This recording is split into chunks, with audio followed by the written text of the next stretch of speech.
kita akan membaca firman Tuhan dari kitab Kisah Para Rasul pasal 21 ayat 15 sampai dengan ayat 26. Karena cukup panjang bacaan kita akan membacanya dengan berbalasan. Saya membaca ayat 15, jemaat ayat 16, saya membaca ayat 17 dan seterusnya sampai ayat 26. Demikian firman Tuhan, Kisah Rasul 21 ayat 15 sampai dengan 26. Pertemuan Paulus dengan Barnabas di Yerusalem. Sesudah beberapa hari lamanya tinggal di Kaisarea, berkemaslah kami, lalu berangkat ke Yerusalem. Ayat 16.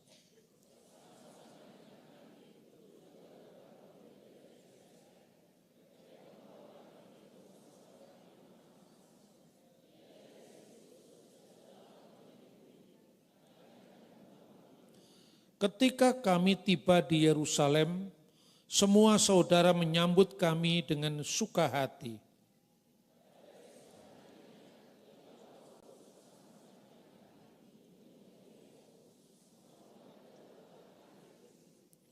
Paulus memberi salam kepada mereka, lalu menceritakan dengan terperinci apa yang dilakukan Allah di antara bangsa-bangsa lain oleh pelayanannya.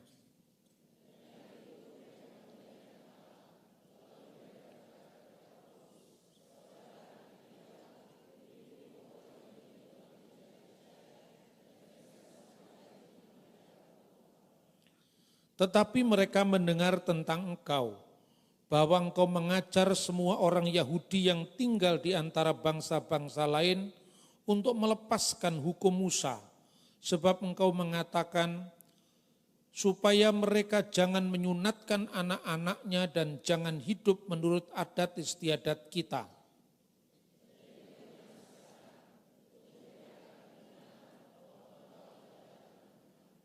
Sebab itu lakukanlah apa yang kami katakan ini. Di antara kami ada 4 orang yang bernazar.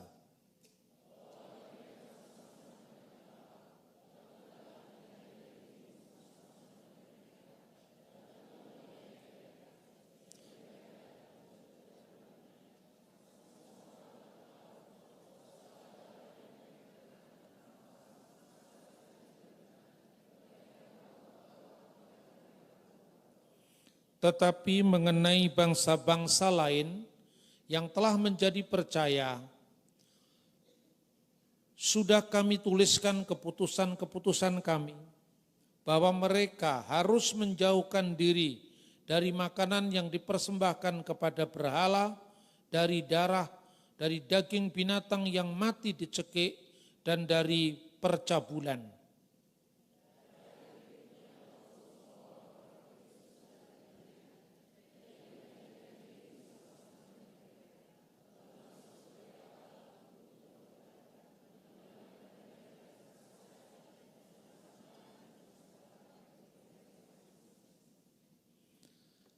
Saudara-saudara yang terkasih dalam Tuhan, salah satu batu sandungan dalam pelayanan kita itu karena tuduhan bahwa kekristenan yang kita imani itu bukan ajaran Yesus, tapi ajaran Paulus.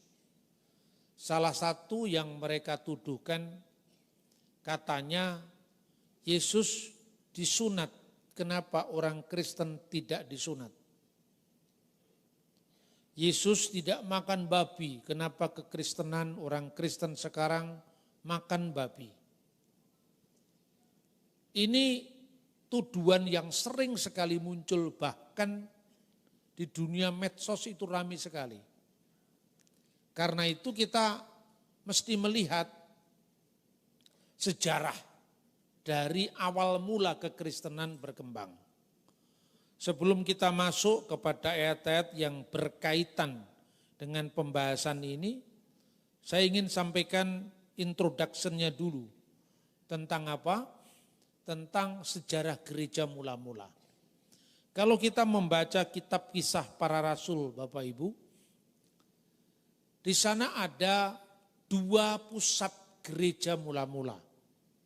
Kisah Rasul pasal 24 ayat 5. Di mana ada orang-orang Kristen di Yerusalem, pengikut Yesus di Yerusalem, mereka disebut Nasrani.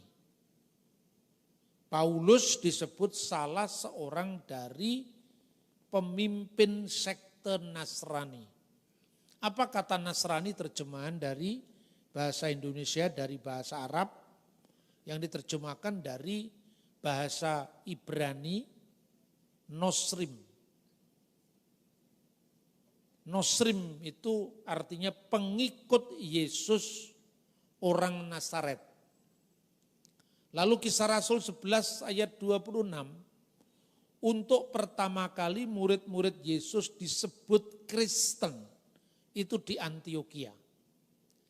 Antioquia itu Syria Raya, sekarang Turki bagian selatan. Yang di Yerusalem itu mayoritas, bahkan hampir seluruhnya, anggota gereja mula-mula itu latar belakang Yahudi. Mereka seperti tadi pagi saya sampaikan, disunat usia 8 hari, lalu pada usia 5 tahun mulai belajar mengeja kitab suci Torah, Alef, Bet, Gimel. Umur 10 tahun mereka belajar Mishnah, ayat-ayat pendek diawali di sana, supaya nanti umur 12 tahun atau 13 tahun dia bisa bar miswah, dinyatakan dewasa, menerima hukum Taurat. Nanti kalau umur 15 tahun dia menjadi talmid, menjadi murid di bawah seorang guru. Nanti kalau umur 18 tahun dia boleh menikah. Umur 20 tahun seorang Yahudi mengejar karir. Makanya sampai hari ini wajib militer di Israel itu 20 tahun.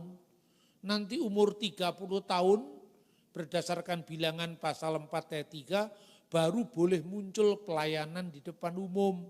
Karena itu Yesus dalam Lukas pasal 3 ayat 23 baru tampil di depan umum usia 30 tahun kira-kira. Nanti usia 40 tahun dia dinyatakan usia dewasa, lalu usia 50 tahun dia bisa memberi nasihat. Makanya kitab bilangan tadi yang saya kutip, umur 30 tahun sampai umur 50 tahun dia pelayanan di kemah suci. Nanti umur 60 tahun itu batas usia mulai dianggap tua. Usia 70 tahun itu usia sempurna. Karena manusia itu usianya 70, kalau kuat 80 menurut kitab Mazmur dan seterusnya. Yesus sebagai orang Yahudi menjalani masa-masa itu. Karena ketika firman itu menjadi manusia, Galatia pasal 4 ayat 4, lahir dari seorang perempuan dan taat pada hukum Taurat. Dia menggenapi Taurat dengan cara menjalani ketaatan pada Taurat. Karena itu Yesus berkata di dalam Matius pasal 5 ayat 17 dan 18, dia datang bukan untuk menghapuskan, meniadakan Taurat dan kitab para nabi, melainkan datang untuk menggenapinya dalam posisinya dia secara manusia sebagai orang Yahudi. Yesus disunat seperti bangsa yang lain juga disunat, seperti anak-anak bangsanya juga disunat dan seterusnya. Tapi ketika gereja menyebar ke wilayah bukan Yahudi, yaitu di Antioquia, mayoritas itu non-Yahudi. Apakah Taurat berlaku bagi mereka? Apakah sunat berlaku bagi mereka? Inilah yang menjadi pengalaman gereja mula-mula. Karena itu apa yang didengar oleh Yakobus. Jadi gereja di Yerusalem itu mula-mula soko gurunya adalah Yakobus. Karena Yakobus itu di antara rasul-rasul pada zaman gereja mula-mula, mungkin kalau bahasa sekarang satu-satunya orang yang tidak pernah mengurus paspor dan visa. Kalau bahasa orang sekarang. Karena dia seumur hidup di Yerusalem. Mengapa dia di Yerusalem? Karena dia ditunjuk sebagai uskup atau penilik jemaat bagi orang-orang Nasrani, pengikut Yesus dari Nazaret yang anggotanya Yahudi. Nah, di antara orang-orang yang beranggota Yahudi ini, jadi para rasul itu melakukan pembagian tugas, sangat tertib. Orang-orang Yahudi yang berbahasa Yunani dan orang Ibrani. Kisah Rasul 6 ayat 1. Siapa yang menjadi penilik jemaat bagi gereja atau bagi umat yang Yahudi tadi dibagi dua. Yang berbahasa Ibrani, Aram, yang tinggal lokal di Yerusalem, itu penilik jemaatnya, episkoposnya, uskupnya adalah Yakobus saudara Yesus. Tetapi orang Yahudi itu ada Yahudi diaspora. Yahudi yang menyebar di mana-mana. Tidak hanya di Israel. Itu yang dinamakan Helleniston. Helleniston itu orang-orang Yahudi yang berbahasa Yunani. Kalau Hellenis, orang-orang Yunani asli. Filsafat Yunani, bacaannya Plato, Aristoteles, Pitagoras, ya, filsafatnya Yunani, pikirannya Yunani, cara hidupnya Yunani, itu Hellenis. Tapi kalau Helleniston, orang-orang Yahudi yang sejak abad ketiga sebelum Masehi sudah terinternasionalkan melalui bahasa Yunani. Ini penting sekali karena ini yang sering dijadikan bahan ejekan. Yesus kan orang Yahudi, kenapa Injilnya bahasanya Yunani? Kita malah minder wardahait kompleks. Oh iya ya, kalau gitu kita mesti memanggil dia tidak boleh lagi Yesus Kristus, tapi Yeshua HaMashiach. Kalau gitu kalau kita baca Alkitab harus membaca semua nama Ibrani. Itu mainnya kurang jauh, saudara-saudara. Karena itu sejarah ini perlu dikupas. Karena sejak abad pertama, sejak zaman para rasul sudah ada dua orang ini, dua kelompok ini. Siapa yang menjadi rasul bagi orang-orang Yahudi yang berbahasa Yunani, yang diaspora itu Petrus, Yohanes. Makanya dalam suratnya 1 Petrus pasal 1 ayat 1, Petrus pergi kepada orang-orang pendatang. Apa artinya orang-orang pendatang? Orang-orang diaspora, orang-orang Yahudi pendatang. Di mana? Di Kapadokia, di Asia Kecil, di Bitinia. Siapa yang dikunjungi Petrus? Orang-orang Yahudi yang diaspora, yang bahasanya Yunani. Nah, itu kira-kira makanya ada pembagian tugas rasul bagi orang-orang yang bersunat, yaitu Yakobus, Petrus itu bagi orang-orang bersunat. Yakobus yang asli Yahudi tinggal di Yerusalem, Petrus, Yohanes yang bersunat yang tinggal di diaspora. Sementara Paulus dan Barnabas rasul bagi bangsa-bangsa lain. Nah ini saudara-saudara, antara keduanya itu hukum yang berlaku berbeda. Inilah yang oleh orang modern disebut pluralisme hukum. Di Alkitab itu luar biasa saudara-saudara. Konsepnya itu jelas sekali. Maka coba Anda lihat sekarang. Konsep pluralisme hukum misalnya. Antara hukum negara dengan hukum rakyat. Itu ada adagium dalam bahasa Aramaik ya, yang menggambarkan pluralisme hukum itu. Dina demalkuta dina. Hukum negara adalah hukum kita juga. Bahkan kata seorang rabi, kalau itu bertentangan dengan hukum kita. Loh kok bisa begitu? Contohnya, bayar pajak itu wajib. Karena itu bukti ketaatan kita tentang hukum pemerintah. Maka Rasul Paulus mengatakan pemerintah itu wakil Allah untuk kita. Tapi bagaimana kalau itu bertentangan dengan kita? Bayar pajaknya itu kewajiban kita sebagai warga negara. Tetapi seandainya pajak itu digunakan untuk membangun rumah pelacuran, itu tanggung jawab pemangku kekuasaan, bukan lagi tanggung jawabmu. Maka Yesus katakan, wajib atau tidak bayar pajak? Berikanlah kepada kaisar yang harus kamu berikan kepada kaisar, dan kepada Allah yang kamu berikan kepada Allah. Ini wujud pluralisme hukum antara hukum negara dengan hukum rakyat. Antar hukum rakyat, misalnya ada ungkapan sif'im panim la Torah, 70 wajah hukum Taurat. Seandainya di antara orang-orang Yahudi sendiri ada perbedaan tafsir. Lah inilah yang berlaku sekarang. Ada perbedaan tafsir antara orang-orang Yahudi yang sudah menjadi Kristen. Bagaimana hukum Taurat itu wajib kepada orang bukan Yahudi atau tidak wajib kepada orang bukan Yahudi. Ketika Petrus datang ke Yerusalem, ketika Paulus datang ke Yerusalem menggunakan kata kami. Kenapa kami? Karena dia bersama Lukas. Penulisnya Kisah Para Rasul itu Lukas. Dia datang ke Yerusalem disambut oleh Rasul Yakobus, saudara Kristus. Setelah mengucapkan salam disambut dengan ramah. Lalu dikisahkan bagaimana Tuhan tidak pandang bulu. Mujizat juga terjadi bagi bangsa-bangsa lain yang dilayani oleh Paulus dan Lukas.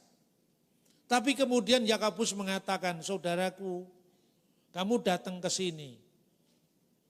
Banyak berita beredar yang mengatakan bahwa engkau melayani orang-orang Yahudi di sana, di luar sana, dan engkau diisukan membebaskan mereka sunat. Membebaskan mereka dengan kewajiban adat istiadat nenek moyang kita. Karena itu dengan kedatanganmu ini buktikan bahwa kamu masih mematuhi Taurat. Konteksnya seperti itu. Maka ada orang yang bernazar, kamu biayai itu orang yang bernazar. Paulus pun turut, dia melakukan saran apa yang dilakukan oleh Yakobus. Dan Paulus tetap memberlakukan Taurat untuk dirinya. Karena dia orang Yahudi. Jadi Paulus tetap tidak makan babi. Paulus tetap tidak makan cumi-cumi. Paulus tetap tidak makan ikan yang tidak bersisik. Tetapi dia tidak mewajibkan kepada saudara-saudaranya yang bukan Yahudi. Maka pada ayat 26 dikatakan, dan kepada bangsa-bangsa lain, maka keputusan-keputusan ini adalah agar mereka menjauhkan diri dari penyembahan berhala, satu. Agar mereka menjauhkan diri dari percabulan, dua. Agar mereka tidak melakukan sefikut damim, darah, pertumpahan darah. Agar mereka tidak makan binatang yang mati dicekik. Itulah hukum untuk bangsa-bangsa. Disebutkan di dalam pasal 21 ayat 29. Dan itu dibedakan dengan yang Yahudi. Nah, kadang-kadang kita orang Kristen kebingungan ketika membahas ini. Karena apa? Karena sejarah gereja awal tidak kita pahami. Karena itu orang cuma mengatakan, kan Yesus sudah menggenapi Pak. Oke, sudah menggenapi. Terus penggenapan itu maksudnya apa? Itu enggak dijelaskan secara lebih detail. Ada seorang anak muda, sejak kecil dia Kristen, setelah kuliah di luar negeri, teman-teman gaulnya semua mereka-mereka yang non-Kristen. Akhirnya pulang-pulang dia tinggalkan imannya. Saya bertemu dengan dia, dandani pikirannya itu kira-kira sekitar 3 tahun baru dia berubah. Karena apa? Dia mau diyakinkan benar bahwa apa benar Paulus tidak membatalkan Taurat. Lalu saya katakan, di mana Paulus pernah membatalkan Taurat? Coba tunjukkan. Lalu dia kutip ayat ini saudara-saudara. Galatia pasal 3 ayat 3 dan 4. Ditunjukkan ayat ini, kita baca. Tetapi kendatipun Titus yang bersama-sama dengan aku adalah seorang Yunani, namun ia tidak dipaksa untuk menyunatkan dirinya. Memang ada desakan dari saudara-saudara palsu yang menyusup masuk, yaitu mereka yang menyelundup ke dalam untuk menghadang kebebasan kita yang kita miliki dalam Kristus Yesus, supaya dengan jalan itu mereka dapat memperhambakan kita. Lah ini ayatnya Pak. Berarti apa? Paulus menyunatkan Titus. Nah, saya bilang, baca ayatnya yang lengkap. Titus itu orang apa dulu? Maksudnya Pak, ya dia bangsa apa? Bangsa Yunani. Nah, pertanyaan saya selanjutnya. Di mana ada hukum dalam Taurat, dari Kejadian sampai Ulangan, yang mengatakan orang bukan Yahudi harus sunat? Di mana ayatnya? Tidak ada. Sunat hanya berlaku bagi Israel, tidak berlaku bagi non-Yahudi. Lah salahnya Paulus di mana? Dia melarang Titus sunat karena Titus itu adalah orang Yunani. Tapi kebalikannya kita bisa membaca dalam kitab Kisah Para Rasul pasal 16 ayat 1 sampai dengan ayat 3. Paulus menyunatkan Timotius. Nah kan bingung toh, ini satu ayat kok bertentangan dengan yang lain. Bukan bertentangan, otak kita yang bertentangan karena kita tidak tahu setting historisnya. Paulus datang juga ke Derbe dan ke Listra. Di situ ada seorang murid bernama Timotius. Timotius ibunya adalah seorang Yahudi dan telah menjadi percaya, sedangkan ayahnya seorang Yunani. Ayat 2. Timotius ini dikenal baik oleh saudara-saudara di Listra dan di Ikonium. Ayat 3. Dan Paulus mau supaya dia menyertainya dalam perjalanan. Paulus menyuruh menyunatkan dia karena orang-orang Yahudi di daerah itu. Dan setiap orang tahu bahwa bapaknya seorang Yunani. Coba, Paulus mana yang dilanggar Paulus? Paulus menyunatkan Timotius karena orang Yahudi dari dulu sampai sekarang itu bisa disebut Yahudi karena mamanya, bukan karena bapaknya. Tetapi ikut marga bapaknya sampai hari ini. Jadi tidak ada yang pernah berubah. Soal sunat ini memang bagi Yahudi saja, tidak bagi orang lain. Saudara-saudara, kita bisa baca lagi supaya kita lebih jelas. Bagaimana posisi orang-orang bukan Yahudi di wilayah Israel, ya. Kita bisa membacanya di dalam kitab Keluaran pasal kitab Ulangan pasal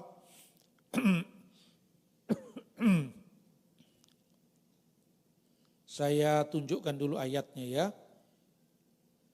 Ulangan 14 ayat 21. Janganlah kamu memakan bangkai apapun, tetapi boleh kau berikan kepada pendatang yang di dalam tempatmu untuk dimakan. Atau boleh kau jual kepada orang asing, sebab engkaulah umat yang kudus bagi Tuhan Allahmu. Janganlah kau masak anak kambing dalam susu induknya. Engkaulah yang umat kudus yang dikuduskan ini Israel. Jangan masak anak kambing bersama susu induknya. Itu simbol penyembahan Dewi Kesuburan. Itu khusus, hukum khusus bagi Israel. Nanti kita bahas. Tapi sekarang contoh. Orang asing di wilayah Eret Israel, ya, boleh makan bangkai.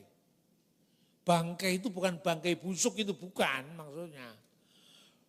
Binatang yang disembelih tidak atas nama Elohi Israel, tidak atas nama Allah Israel, tidak melalui hukum penyembelian korban. Contoh misalnya, kita punya kambing kita keluar dari kandang, lari ke jalan, ada mobil nabrak dia. Nabrak kambingnya tadi. Kambingnya mati, dagingnya masih segar, tidak boleh dimakan orang Yahudi. Karena apa? Itu tidak disembelih atas nama Tuhan. Hukumnya sama dengan makan bangkai.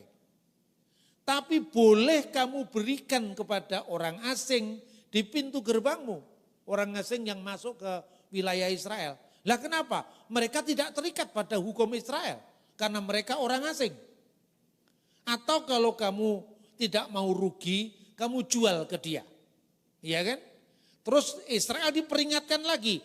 Kamu jangan masak anak kambing bersama susu induknya. Kenapa? Konteksnya ada. Jadi Abraham tadi pagi kita bahas dijadikan bangsa yang besar. Ya kan?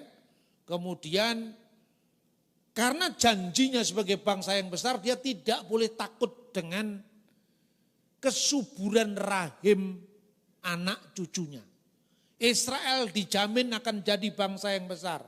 Tapi ketika Israel memasuki tanah perjanjian, di situ ada penduduk lokal, orang-orang Het, orang-orang Amori, di mana mereka pemuja Dewi kesuburan. Karena kamu tidak boleh serupa dengan mereka, orang-orang di wilayah itu, karena takut mandul, maka digambarkan, ini kisah sejarah, ada di dalam prasasti Ugarit di Rasamra ditemukan. Dulu para rabi Yahudi maupun para teolog tidak bisa ngerti apa artinya jangan kau memasak anak kambing bersama susu induknya. Apalagi Kristen, Yahudi aja nggak tahu padahal dia rabi. Di balik firman Tuhan ini ada larangan ini kenapa sebetulnya? Ada rabi Rasi mengatakan kita tidak tahu apa sebabnya ini dilarang. Tapi sangkaan saya ini pasti ada hubungannya dengan berhala. Tapi kalau orang Betawi mau bikin soto Betawi dari kambing dimasak sama susu. Enggak apa-apa, enggak ada hubungannya dengan kisah ini. Tapi karena kita orang Kristen kan membaca Taurat perjanjian lama itu kan hanya sejarah. Sementara orang Yahudi membaca kitab suci perjanjian lama. Ini bukan hanya sejarah, tapi berlaku sampai hari ini. Karena mereka belum percaya Yesus. Jadi hebatnya lagi, kita Kristen dan kita Yahudi, ini kitabnya sama. Orang Kristen menyebut perjanjian lama. Nah kenapa disebut perjanjian lama? Yahudi tidak mau terima istilah perjanjian lama. Karena perjanjian baru sudah datang. Maka kitab-kitab sebelumnya kita sebut perjanjian lama. Ini pun Kristen juga tidak kasih judul sendiri. Ini penggenapan nubuat Yeremia pasal 31 ayat 31 sampai dengan 33. Aku akan mengadakan perjanjian baru. Dengan siapa? Dengan Yehuda dan dengan Israel. Ini penggenapan. Orang Yahudi menyebut perjanjian lama itu Tanakh, Torah, Nibim, Ketubim. Kitab Taurat, kitab nabi-nabi, dan tulisan-tulisan suci. Tulisan-tulisan suci selain para nabi dan Taurat disebut Ketubim. Buku pertama namanya Mazmur. Makanya Yesus mengatakan seperti yang tertulis tentang anak manusia di dalam kitab Taurat Musa, kitab nabi-nabi dan Mazmur. Mazmur itu bagian dari Ketubim tadi. Yahudi dan Kristen berpisah hampir 2000 tahun. Sejak kapan? Sejak tahun 90 Masehi runtuhnya bait suci di Yerusalem. Sampai hari ini orang Yahudi tidak percaya Yesus itu Mesias. Mereka masih menunggu Mesias yang akan datang. Kita Kristen percaya Yesus itu Mesias. Tapi kitab sucinya tidak pernah berubah. Nah ini bukti yang selalu saya sampaikan. Kau nuduh kami memalsukan kitab suci. Itu tanya kitabnya orang Yahudi. Atau kalau Anda di Manado, itu pergi ke Rabi Yakub Baruk. Di Tondano itu ada sinagoge. Baca Tauratnya sama enggak dengan Taurat kita? Sama. Jadi tidak ada yang berubah. Yang berubah itu penafsirannya. Yang berbeda itu penafsirannya. Jadi orang Kristen, orang Yahudi, kitabnya sama. Makanya banyak orang usil, Kristen membaca Taurat, gitu, sering muncul gitu kan. Nah itu mainnya kurang jauh. Lalu saya tunjukkan, coba ini kalau saya ngomong dari pendeta Kristen, dari pastor Katolik, atau dari bapak-bapak gereja, ya mesti aja wong dia Kristen. Kita buka sejarah yang netral. Kita baca lintas literasi, bagaimana orang Yahudi memahami kita orang Kristen. Enggak pernah dikatakan kita membaca Taurat, memang kita dulu asalnya dari mereka. Tapi karena tafsiran kita bahwa Kristus itulah Mesias yang dijanjikan, maka kita sekarang jadi beda tafsir. Nah ini saya bacakan ya, ini dokumennya. Hilkot Tesufot Rambam, ini tulisan Rabi Yahudi. Rambam itu siapa? Rabi Mose ben Maimun. Hilkot Tesufot nomor 149. Ini kita baca Sefaria akan muncul. Tulis misalnya Hilkot Tesufot Rambam atau Responsa Rambam. Responsanya pakai Z. Responsa Rambam 149 akan muncul seperti ini. Bahasa Ibrani, huruf Ibrani dengan terjemahan bahasa Inggris. Kalau saya terjemahkan dalam bahasa Indonesia begini. Dan diperbolehkan mengajarkan perintah-perintah Taurat kepada umat Nasrani. Untuk menarik mereka kepada iman kita yang benar. Jadi kita itu dianggap salah tafsir sama Rabi Mose ben Maimun. Itu bahasa aslinya. Umutar lalmet hanosrim. Umutar lalmet hanosrim. Ulemiskam al-detenu. Dan diperbolehkan kamu mengajar Taurat hukum ini kepada orang Kristen untuk menarik kepada iman kita. Kenapa? Karena di mata Yahudi, Kristen itu salah tafsir. Nah enggak apa-apa kan, mereka memang bukan Kristen kok, ya kan? Tapi katanya kitabnya sama dengan kitab kita. Apapun katanya dia, kalau kita bisa berargumentasi dengan baik, nanti mereka akan ikut kita tinggalkan Yesus. Kira-kira seperti itu loh. Enggak apa-apa kan ini. Kita memang karena kita percaya Yesus ya kita tafsir kita benar. Tapi di mata orang Yahudi yang tidak percaya Yesus kita salah. Tapi salah tafsir. Namun jangan kaget saya sampaikan lagi. Namun kitabnya sepenuhnya sama dengan kitab kita. Maksudnya perjanjian lama. Jadi kalau Kristen memalsukan kitab hanya gara-gara untuk membuktikan Yesus adalah Tuhan dan Juru Selamat, kitabnya sudah beda dengan kitabnya Yahudi. Katanya kita palsu, gitu. Tapi sebaliknya kalau orang Yahudi memalsukan kitab untuk menolak Yesus, kan kitabnya berbeda dengan kitab kita. Nyatanya kitabnya Yahudi dengan kitabnya Kristen Perjanjian Lama sama. Berarti kita dianggap salah tafsir oleh Yahudi. Tapi berikutnya, ve'enu mutar difar miseh le Yismaelim. Tapi kamu tidak boleh mengajarkan hukum ini, firman-firman ini kepada umat Islam. Nah, saya kan ngomongnya jujur tuh, apa adanya saya baca. Ya, tapi kan bayi data ya. Alasannya apa? Levi mahsidua lahem al emunatem setorah zu'ainah min hasimayim. Itu karena keyakinan mereka bahwa Taurat kita sudah tidak terjaga dari surga. Tidak asli dari sana. Karena itu kalau cocok dia ambil. Kalau enggak cocok dia tuduh palsu.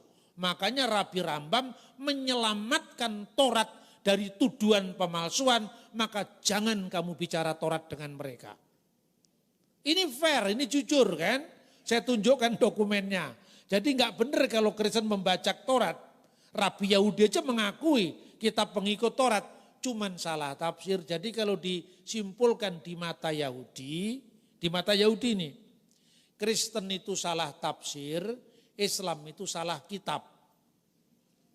Kan sama-sama katanya percaya Taurat, tapi begitu Taurat yang disodorkan dia nggak percaya gitu loh. Bagi Yahudi, Kristen itu salah, tapi salahnya sebatas salah tafsir.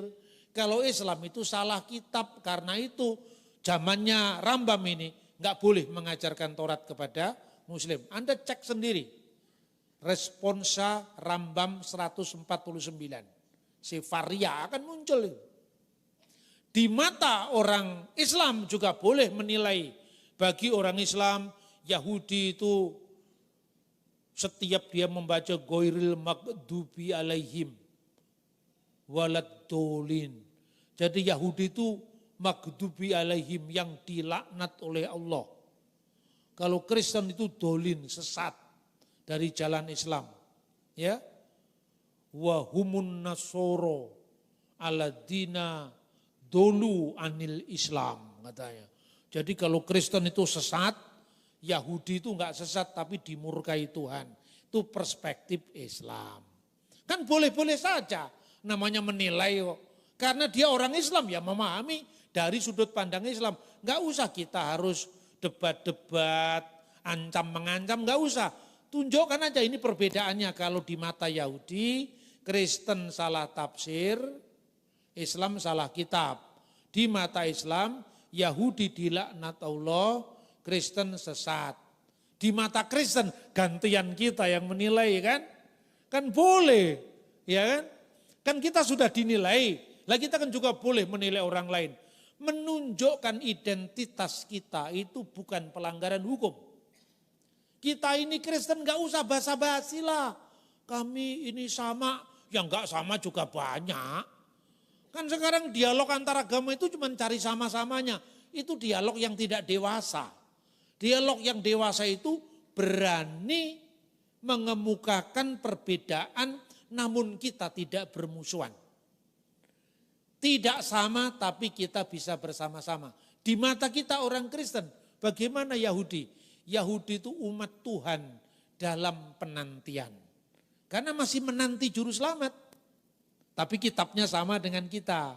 Kalau kita boleh dong kita ngomong, Kristen itu umat Tuhan dalam penggenapan. Ya toh? Kalau Islam itu umat Tuhan dalam kebingungan. Ya toh? Katanya percaya Taurat. Tapi begitu Taurat itu disampaikan, katanya ini palsu. Lah itu kan tidak fair. Jadi ini bukan pelanggaran hukum. Kristen dituduh sesat juga kita nggak apa-apa. Memang mereka bukan kita. Kalau nggak sesat ya berarti nggak beda dengan mereka kan. Nah maka jangan juga katakan kebingungan itu artinya bukan pelecehan. Lalu Taurat mana? Kalau katanya Taurat itu sudah dipalsukan, yang asli yang mana? Kan itu kan. Nggak bisa menunjukkan kemudian bingung. Ya sudah. Tapi kalau Islam menerima Taurat apa adanya, Injil apa adanya, karena tidak bisa membuktikan mana Injil yang asli, mana Taurat yang asli, umat Tuhan juga gitu. Sudah paham ya yang saya katakan?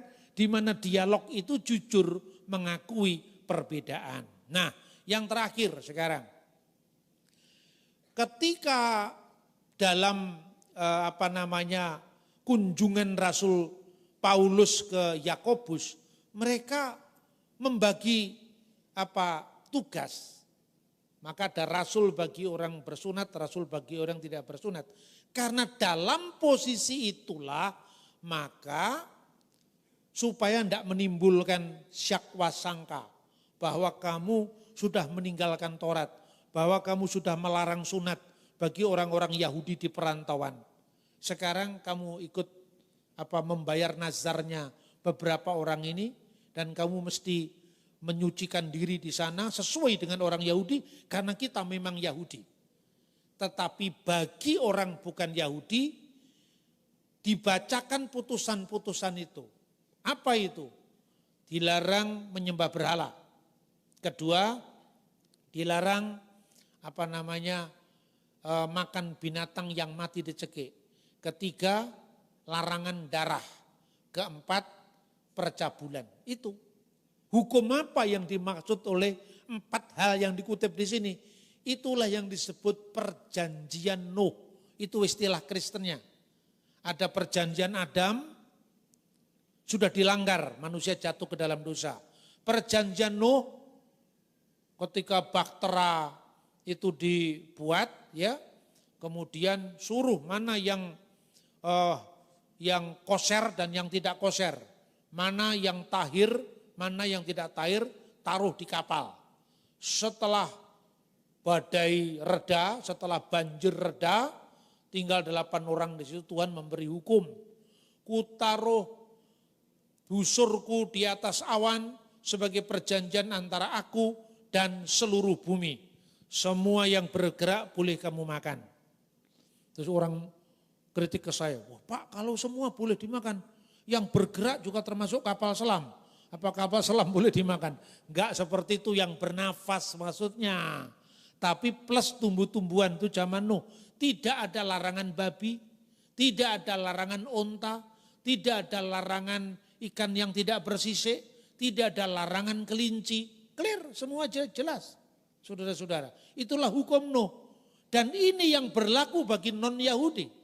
Bagi yang Yahudi tetap berlaku 3 hukum. Dasarnya apa? Ulangan pasal 6 ayat 20. Teksnya demikian. Nanti kalau anak-anakmu bertanya, bahasa aslinya, maha edot vh hukim vh mispatim asyar siwah adonai Elohenu ethem. Peringatan dan ketentuan dan peraturan itu yang diperintahkan kepadamu oleh Tuhan Allah kita. Jadi pertama, edot peringatan. Contoh peringatan itu tadi, jangan makan memasak anak kambing bersama susu induknya. Itu ada sejarahnya. Ada dewa namanya El atau Ilu. Punya 2 istri. Istri pertama, istri kedua mandul.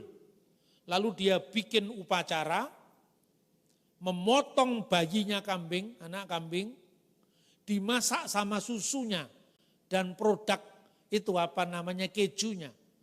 Dimakan, setelah makan ritual itu, sisanya ditabur-taburkan di tanaman. Makanya hukum larangan ini muncul setelah urusan tanaman-tanaman. Iya kan? Dan jangan kamu masak anak kambing bersama susu induknya dikaitkan dengan buah bungaran yang dipersembahkan itu. Dalam Keluaran 23 ayat 19. Ini hanya berlaku untuk orang Israel. Karena apa? Agar mereka tidak khawatir dengan kemandulan seperti yang dialami oleh bangsa lain.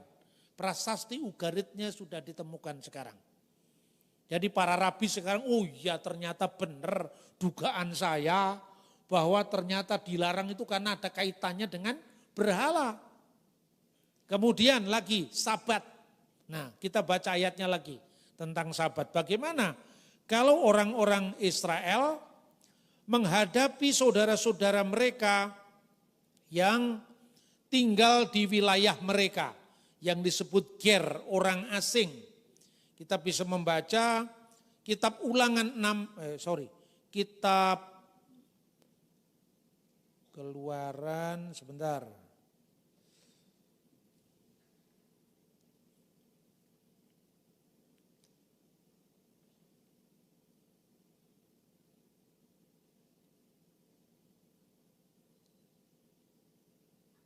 Ulangan 14 ayat 21, Keluaran pasal 12 ayat 48, 49. Tetapi apabila seorang asing telah menetap padamu dan mau merayakan Paskah bagi Tuhan, maka setiap laki-laki yang bersama-sama dengan dia wajiblah dia disunat. Barulah dia boleh mendekat untuk merayakannya, ia akan dianggap sebagai orang asli, tetapi tidak seorang pun yang tidak bersunat boleh memakannya. Jadi orang tidak bersunat tidak boleh dimakannya. Inilah latar belakang Paulus mengatakan Titus enggak boleh disunat. Kenapa? Kalau disunat kan dia masuk agama Yahudi. Barang siapa menyunatkan diri maka dia harus melakukan seluruh hukum Taurat. Statusnya berpindah dari namanya ger tosaf, orang asing yang saleh, atau hasidde umat haolam, umat bangsa-bangsa yang saleh, berlaku hukum Nuh, boleh makan babi. Jadi teman-teman dari Minahasa tetaplah makan babi. Jangan ada halangan apapun. Karena Anda bukan Yahudi. Gitu loh saudara-saudara. Jangan kita terbebani karena memang ini bukan untuk kita, ini untuk orang Yahudi. Termasuk hukum khusus. Tapi orang nanya ke saya, "Ini Pak Bambang, lihat. Kenapa di zamannya Nuh sudah ada yang diklasifikasi najis atau tahir, itu bukan halal haram sebetulnya. Dalam Alkitab terjemahan tahun 74 itu kan binatang yang haram dan yang halal. Tapi terjemahan terbaru, orang salah paham lagi. Alkitab kok direvisi? Yang direvisi bukan Alkitab aslinya, yang direvisi terjemahannya. Kalau terjemahan semua kitab di dunia juga direvisi. Kalau Anda baca Al-Quran di zamannya Hamzah Fansuri, zamannya Nuruddin Araniri, dengan sekarang juga beda-beda bahasa kan. Tapi kan teks aslinya tidak berubah, ini juga bahasa aslinya tahor. Tahor itu tahir, bersih secara ritual. Kenapa bersih secara ritual? Babi tidak bersih secara ritual. Karena apa? Coba mundur ke belakang lagi. Korbannya Kain ditolak. Korbannya Habel diterima di Kejadian pasal 4. Apa yang diterima dari korbannya Habel? Yang sulung dari kambing dan dombanya beserta lemak-lemaknya. Yang sulung dari kambing dan dombanya beserta lemak-lemaknya. Kambing anaknya berapa? 3 atau 1 atau 2. Gampang menandai mana yang sulung. Ya toh? Domba begitu juga, sapi begitu juga. Sekarang pertanyaan, berapa anaknya babi? Nah ini dia, anaknya belasan. Itu alasannya babi tidak masuk binatang korban. Karena sulit menandai kesulungannya, Tuhan tidak ingin yang sulit-sulit. Karena itu yang paling gampang kambing, domba, sapi. Loh ini fakta saudara-saudara. Kalau baca Alkitab itu harus tertib. Ya, waktunya kapan, diberikan kepada siapa. Kan begitu. Orang nanya ke saya, "Pak, Sabat itu enggak berlaku untuk kita Indonesia." Enggak berlaku. Kalau orang non-Yahudi tidak perlu merayakan Sabat, tapi harus mengingat Sabat. Ingatlah dan kuduskanlah hari Sabat. Ingatlah itu non-Yahudi. Karena berkaitan dengan apa? Penciptaan. Tuhan istirahat pada hari ke-7. Yang diciptakan bukan hanya orang Yahudi. Orang Jawa, Batak, Minang semua diciptakan Tuhan. Maka kita mengingat Sabat. Mengingat, tapi tidak disuruh menguduskan. Menguduskan itu khusus bagi Israel. Ini bukan tafsir saya. Coba Anda baca Talmud, baca tafsiran para rabi Yahudi. Tanya. Jadi misalnya apa artinya ingatlah dan kuduskanlah. Ingatlah itu hari penciptaan yang 6 itu 7 Tuhan dimuliakan. Maka itu mengingat. Tapi tidak ada perintah leha untuk kamu. Hanya untuk Israel. Tapi untuk menguduskan alasannya lain lagi. Bukan sekedar Tuhan istirahat pada hari ke-7.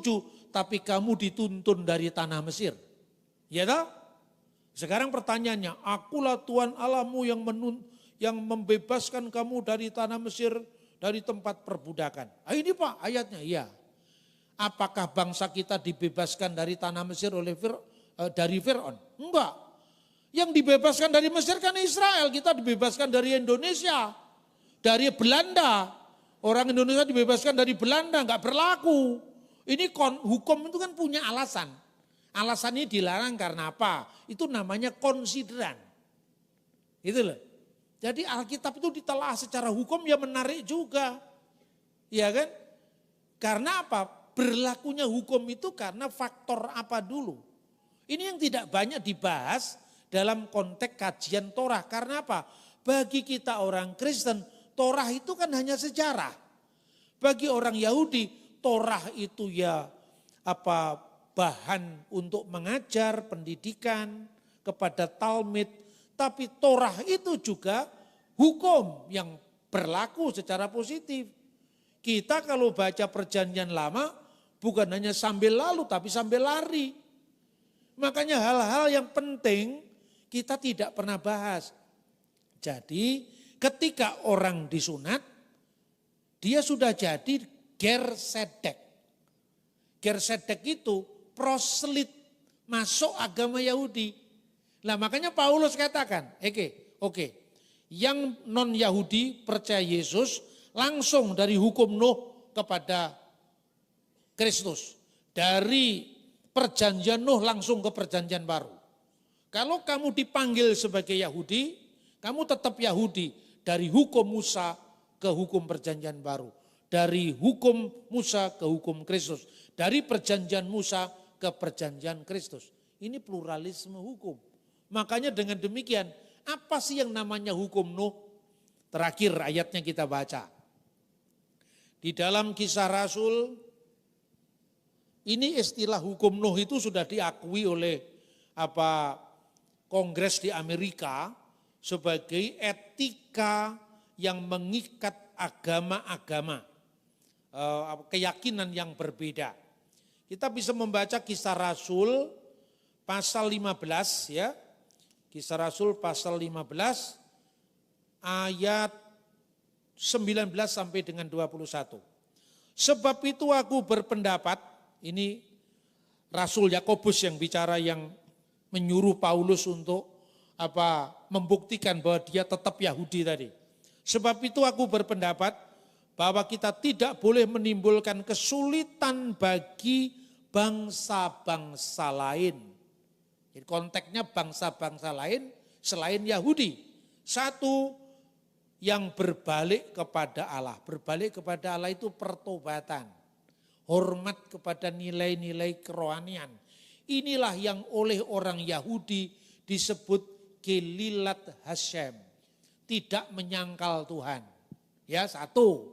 Yang kedua, tetapi kita harus menulis surat kepada mereka supaya mereka menjauhkan diri dari makanan yang dicemarkan berhala-berhala. Ini yang disebut oleh orang Yahudi Avodah Zarah. Dari percabulan atau imoralitas seksual, orang Yahudi menyebut Gilui Arayot.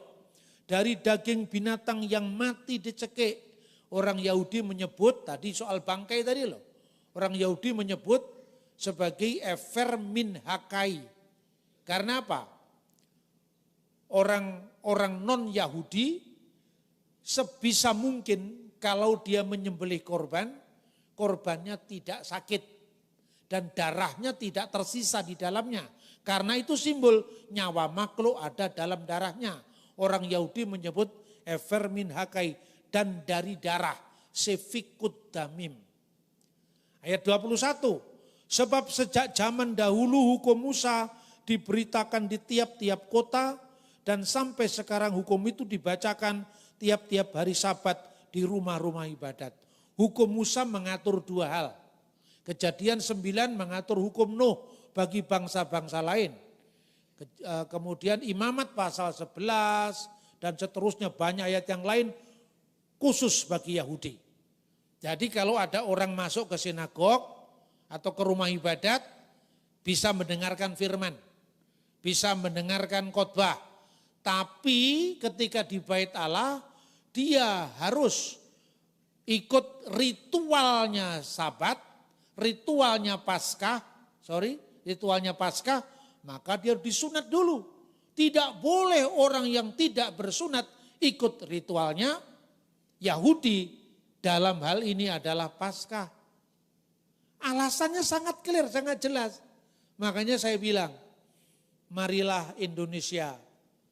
Itu kalau kita memang mau benar-benar Bhinneka Tunggal Ika, contohlah Israel. Kaget semua.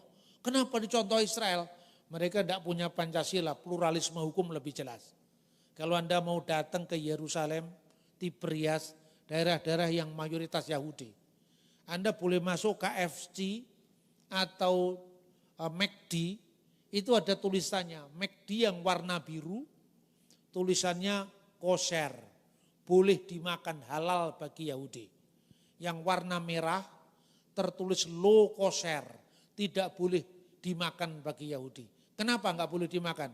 Salah satu menunya burger, di mana di dalamnya itu ada produk susu, ya misalnya keju, dijadikan satu dengan daging, itu enggak boleh dimakan sama Yahudi. Tapi boleh dimakan sama orang Batak, boleh dimakan sama orang Cina. Karena enggak berlaku hukum ini. Sedetail itu mereka mengatur hukum. Tapi seadil-adil pula mereka memilah mana yang berlaku untuk kami, mana yang tidak berlaku untuk kami. Sampai hari ini di Israel tidak ada konsep wisata halal. Artinya apa? Bahkan kosher itu lebih daripada halal kan? Tapi mereka tidak memaksakan kepada orang lain.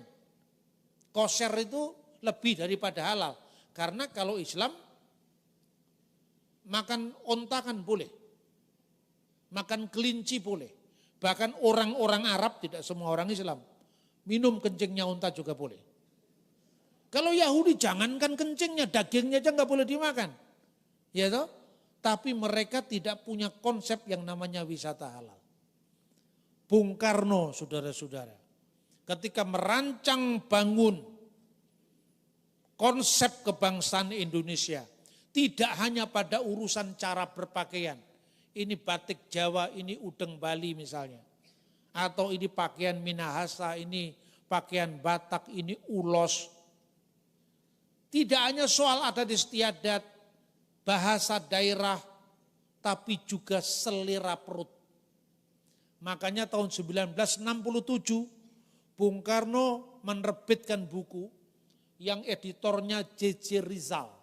Judul bukunya Mustika Rasa Masakan, Resep Masakan Nusantara. Mustika Rasa Resep Masakan Nusantara, warisan Soekarno.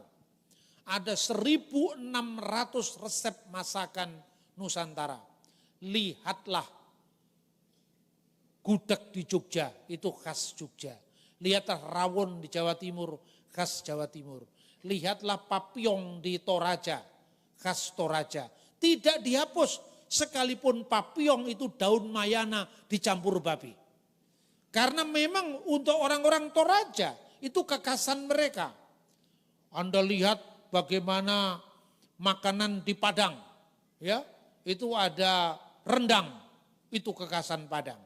Tapi ketika Bung Karno menjumpai Bali babi guling, tidak dihapus karena halal bagi orang Minang, haram bagi orang Bali karena sapi tidak boleh dimakan oleh orang Hindu.